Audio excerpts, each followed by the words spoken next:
মুভির নাম sky SAARC. মুভিটি শুরু করার আগে ভিডিওতে একটি লাইক করে চ্যানেলটিকে সাবস্ক্রাইব করে দিবেন। মুভির শুরুতেই আমাদের একটি বিমান দেখানো হয় যেটিতে অনেক যাত্রী বসে আছে, আর এই বিমানটি একটি সমুদ্রের উপর দিয়ে তার গন্তব্যের দিকে এগিয়ে যাচ্ছিল।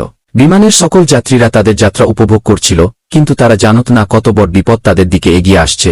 তারপর এই ছোট্ট মেয়েটি তার বাবাকে জিজ্ঞেস করে, আমাদের পৌঁছাতে আর কতক্ষণ লাগবে? যার প্রতি তার বাবা বলে যে আমরা এইমাত্র সমুদ্রের উপর দিয়ে যাচ্ছি, আরও অনেক সময় লাগবে। মেয়েটি তখন জানালা দিয়ে বাইরে তাকাতে থাকে। বাইরে সে এমন কিছু দেখে যা দেখে সে স্তব্ধ হয়ে যায়। আসলে সে আকাশে উড়ন্ত হাঙর দেখেছিল। তারপর সে তার বাবাকে বলে যে আমি আকাশে হাঙর উঠতে দেখেছি, যা তার বাবা বিশ্বাস করে না, বলে যে হাঙর জ্বলে থাকে। তাহলে তারা কিভাবে উঠবে? বিমানে বসে থাকা এক ব্যক্তি তার ক্যামেরা দিয়ে বাইরে ভিডিও করছিল। বাইরের সেই উড়ন্ত হাঙরগুলো সেও দেখে, যেগুলো সে তার ক্যামেরায় রেকর্ড করে। এখন আমরা বিমানের বাইরে একটি খুব মর্মান্তিক দৃশ্য দেখতে পাই। বিমানের চারপাশে প্রচুর হাঙর ছিল। কিছু বিচিত্র মানুষ হাঙ্গরের উপর বসেছিল, যারা সামরিক ইউনিফর্ম পরা ছিল। এরপর হাঙ্গরের উপর বসে থাকা লোকজন বিমানে লাফিয়ে আক্রমণ করে। পাইলটরাও তাদের সামনে একটি বড় হাঙর দেখতে পায়। পরের মুহূর্তে হাঙ্গর তাদের সামনে থেকে আক্রমণ করে আর তাদের খেয়ে ফেলে।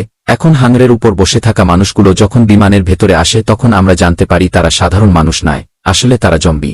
মানুষের মধ্যে আসার সাথে সাথেই তারা অন্ধগুলি ছুটতে শুরু করে, যার ফলে অনেক মানুষ মারা যায়। সেই জম্বিগুলি তখন অনেক লোককে তাদের মাথা থেকে আলাদা করে দেয়। কিছু লোকের মুখে শরীরে অস্ত্র ঢুকিয়ে খুব খারাপ মৃত্যু দেয়, যার কারণে বিমানের সর্বত্র রক্ত ছড়িয়ে পড়ে। এই সব রক্তপাত শুধু এই জম্বিরাই করেনি, তাদের হাঙ্গরাও করছিল, কারণ তারাও তাদের মতো নিষ্ঠুর।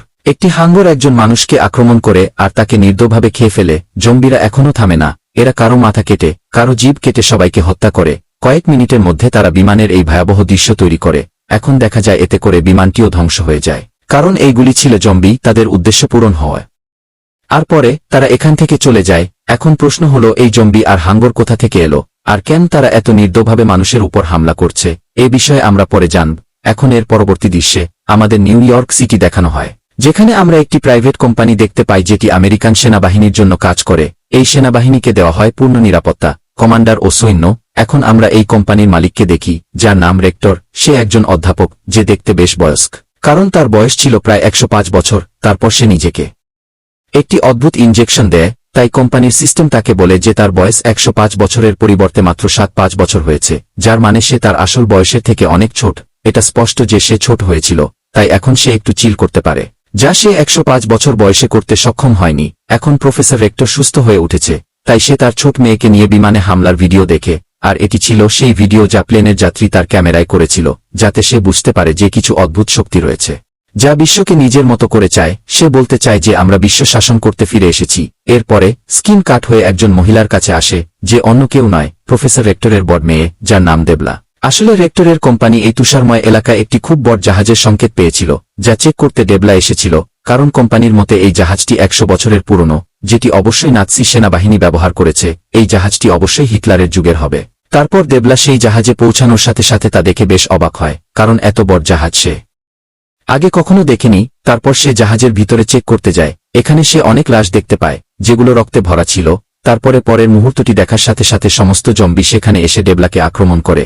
তার পরনে ছিল সেনাবাহিনীর ইউনিফর্ম, কিন্তু যেহেতু দেবলা খুব সাহসী ছিল, সে খুব ভালোভাবে জানত, তাই সে তাদের সাথে অনেক প্রতিযোগিতা করে। সে তার পা দিয়ে 2টি জম্বি হত্যা করে আর তাদের অনেক দূরে ফেলে দেয়। একটি জম্বি তাকে আক্রমণ করতে এলে সে তার মাথায় আঘাত করে তাকে হত্যা করে।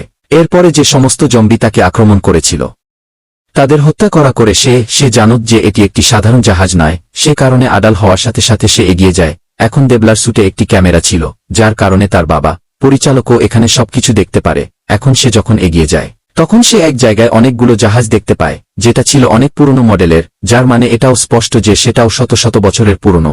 যখন সে একটি রুমে পৌঁছায়, তখন সে একটি অদ্ভুত দৃশ্য দেখতে পায়। সে নাৎসি সেনাবাহিনীর ইউনিফর্মে হাজার হাজার জম্বি দেখে, যাদের সবাই ঝুলন্ত ছিল। তারা একটি মেশিনের সাথে সংযুক্ত ছিল। এটি এমন একটি মেশিন ছিল যা তাদের ক্ষত আবার নিরাময় করবে, বা যদি একটি জম্বি মারা যায় তবে এটি আবার পুনরুজ্জীবিত করবে। প্রফেসর রেক্টর তার মেয়ে দেবলাকে বলে যে সে তার অতীতের সাথে সংযুক্ত বোধ করে, তাই যত তাড়াতাড়ি সম্ভব সেখান থেকে বেরিয়ে আসো। এখন দেবলা সেখান থেকে বেরিয়ে যাওয়ার জন্য দৌড়ানোর সাথে সাথে সে আরও আশ্চর্যজনক কিছু দেখে। একই সময়ে সে খুব বড় হাঙ্গর দেখতে পায়, যেগুলি বাতাসে উড়ছিল আর দেখতে খুব সুন্দর ছিল, কারণ এটিও একটি জম্বি হাঙ্গর ছিল। দেবলা এখন এসব দেখছিল। হঠাৎ একটা জম্বি দেবলাকে আক্রমণ করে। এই জম্বিটি আসলে এই পুরো জম্বি সেনাবাহিনীর কমান্ডার। যেহেতু সে খুব সাহসী ছিল, সে জানত কিভাবে দেবলার চেয়ে ভালো যুদ্ধ করতে হয়, সে কারণেই সে তাকে মেরে ফেলে আর তার উপর অনেক ওজন রাখে। তারপর সে দেবলাকে একটি ইনজেকশন দেয়, যা তাকে অবিলম্বে সচেতন করে তোলে। কিন্তু সেই জম্বি দেবলাকে হত্যা করে না, তাকে জীবিত রেখে চলে যায়। এখন তার জ্ঞান আসার সাথে সাথেই এখান থেকে বেরিয়ে যাওয়ার জন্য দৌড়ে বেরিয়ে যায়। সে আকাশে অনেক হাঙ্গর উঠতে দেখে, কিন্তু কিছুক্ষণ পর সেই সব হাঙ্গর অদৃশ্য হয়ে যায়। তারা বাতাসে বাস করে, কিন্তু তারা কেবল দৃশ্যমান হওয়া বন্ধ করে। এখন জাহাজটি দেখার সাথে সাথে সে বরফের ভিতরে যেতে শুরু করে, তারপরে সেও অদৃশ্য হয়ে যায়। পরবর্তী দৃশ্যে আমরা চুল্লি কোম্পানির ল্যাব দেখতে পাই, যেখানে দেবলাকে আনা হয়, কারণ সেখান থেকে তার জীবন রক্ষা হয়েছিল। কিন্তু জ্ঞান ফেরার পর থেকে সে ভালো বোধ করছিল না, তার মধ্যে জম্বির লক্ষণ ছিল। তার মানে সে এখন জম্বি মনে হচ্ছিল। জম্বিদের কমান্ডার দেবলাকে যে ইনজেকশন দিয়েছিল তা ছিল একটি জম্বি ভাইরাস, কারণ এটা করে সে দেবলাকেও জম্বি বানাতে চেয়েছিল, যাতে সব জম্বি তার সাথে যোগ দেয় আর মানবতার মূল দিয়ে হত্যা করে। এখন আমরা তার দুই মেয়ের সঙ্গে চুল্লিকে দেখতে পাই, যেখানে তারা খাওয়া দাওয়া করছিল। তখনই চুল্লির ছোট মেয়ে বলে, তুমি বলেছিলে যে এটি তোমার অতীতের সাথে সম্পর্কিত, তাই আজ আমাদের তোমার অতীত সম্পর্কে বলো, কি ঘটেছিল? কারণ তুমি তোমার অতীত সম্পর্কে কখনো আমাদের বলনি। যার উপর প্রফেসর রেক্টর তাদের বলতে শুরু করে যে এটা ছিল 1942 সাল। ব্রিটিশ সেনাবাহিনী জার্মান সেনাবাহিনী আর নাৎসি সেনাবাহিনীর উপর আক্রমণ শুরু করলে তারা জার্মানির প্রতিটি এলাকা ধ্বংস করে দেয়, যার কারণে জার্মান সেনাবাহিনী এবং নাৎসি সেনাবাহিনী ব্রিটিশদের সামনে তাদের লাথি মেরেছিল। এরপর হিটলার সেনাবাহিনীর কমান্ডারকে প্রতিশোধ নিতে বলেছিল।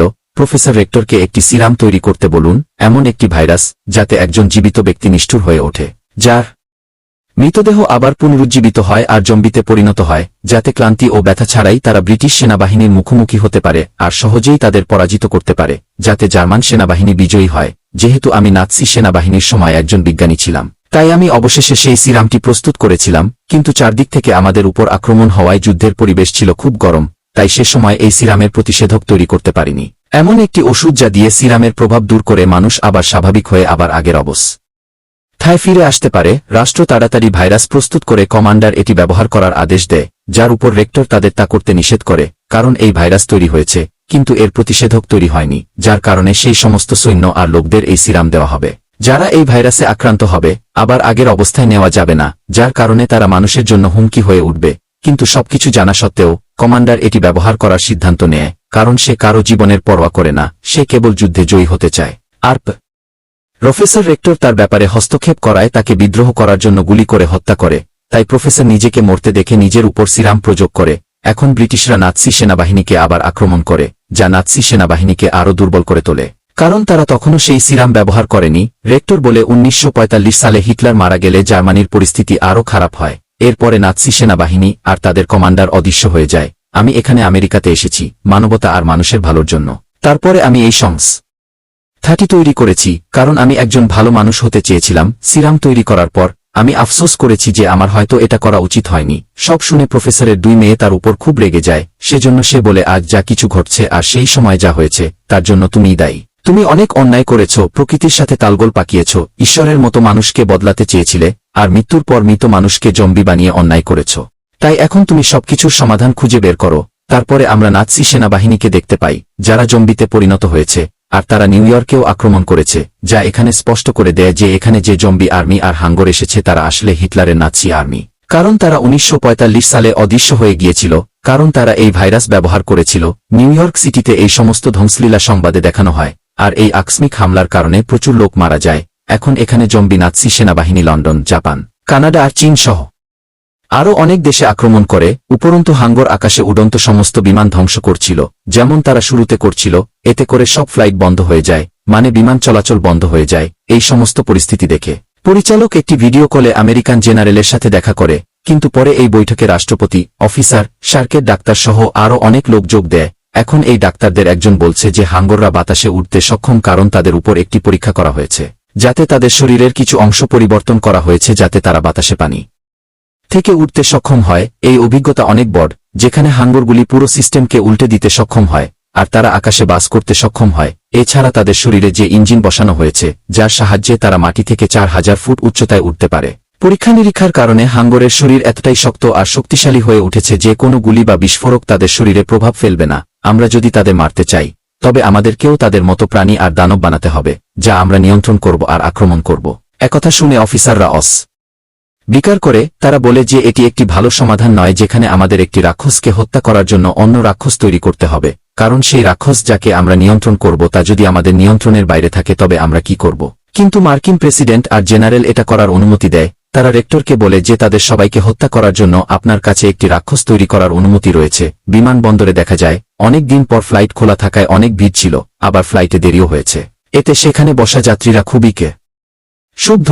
তারপরে একজন মহিলা দেখে যে নিউ ইয়র্কের ফ্লাইট প্রস্তুত, যা দেখে সমস্ত লোকেরা খুব খুশি হয়, আর নিউ ইয়র্কে যাওয়া সমস্ত যাত্রী বিমানে বসে। তারপর বিমান তাদের গন্তব্যে নিয়ে যায়, সেখানে রেক্টরের নির্দেশে তার উভোজ কন্যা এবং আরও অনেক কমান্ডার নিউ ইয়র্ক যাওয়ার বিমানটিকে অনুসরণ করতে শুরু করে, আর তারা অবশ্যই এই বিমানটিকে আক্রমণ করবে, যার মানে এটা স্পষ্ট যে মার্কিন সরকার এই বিমানটিকে বাতাসে উড়িয়ে দিয়েছে। আর তারপরে নাৎসি জম্বিরা সত্যিই বিমানে আক্রমণ করতে যায়।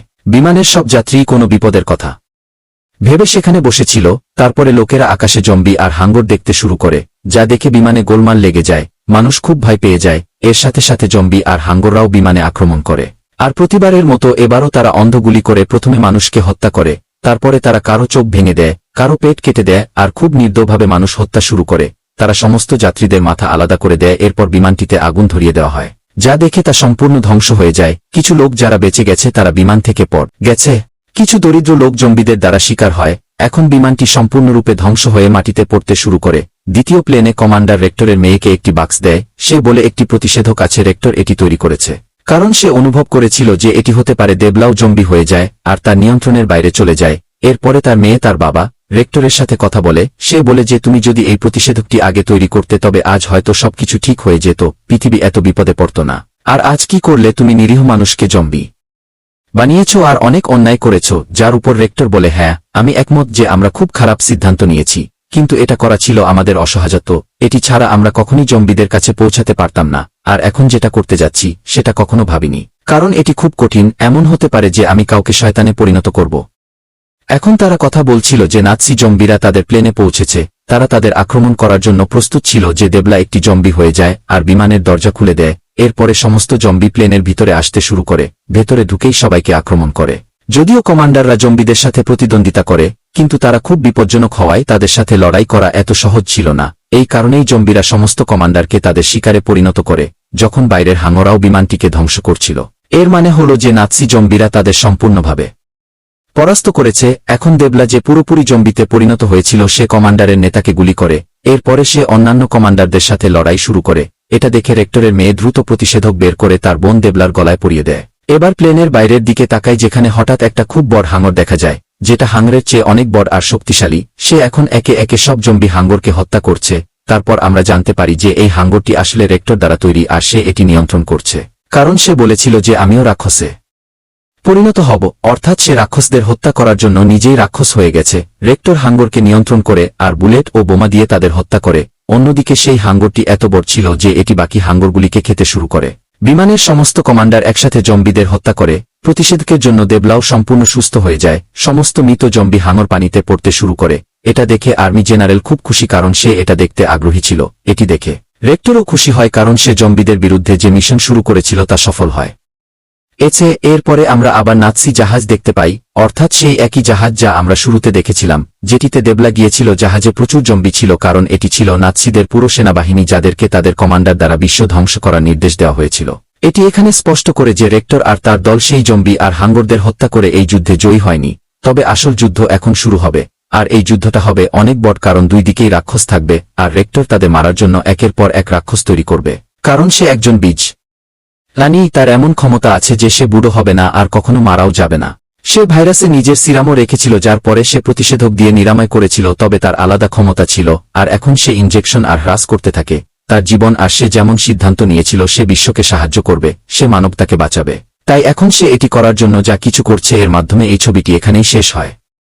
ভিডিওতে একটি লাইক করে চ্যানেলটিকে সাবস্ক্রাইব করে দিবেন। ধন্যবাদ, ভালো থাকবেন।